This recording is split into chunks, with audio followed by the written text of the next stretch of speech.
I want to have a very real conversation around why many Black-owned businesses struggle to succeed. And I want to have this conversation because it's an important one, rooted in facts, not opinions, not based on any particular situation. I want to talk about the facts of this circumstance because honestly, a lot of these takes are alarmingly anti-Black. The first and most important stat, Black-owned businesses that are not succeeding because of lack of access to capital. Full stop. That is a fact. That is not an opinion. It is lack of access to capital compared to their white counterparts. Specifically, their starting capital, what they are opening their doors with. So this is before they even have a chance to not have good customer service or any of those other tropes and stereotypes that people have said in the comments.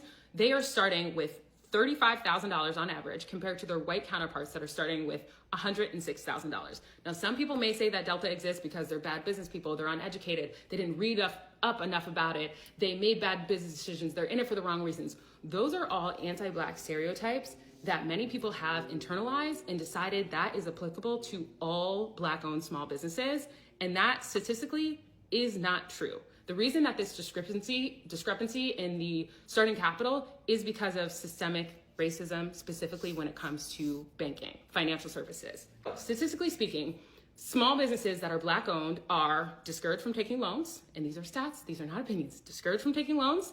They are, when they do apply for loans, even if their credit profile and their paperwork looks exactly the same as their white counterparts, they are rejected from loans more.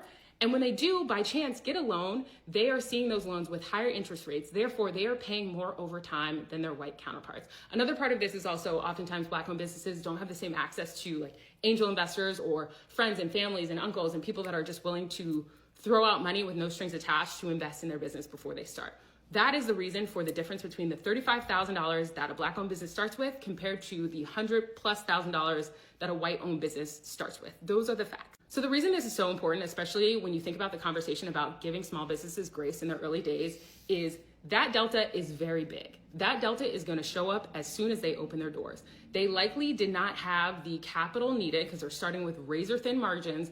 They didn't have the capital needed maybe to hire a business consultant that would tell them, hey, you need to make sure that you're ready for X amount of people on day one. Here's logistically what you should plan for. So that's going to show up in the form of maybe their lines are longer, maybe their wait time is longer, maybe their product's a little bit more inconsistent when they first open their doors.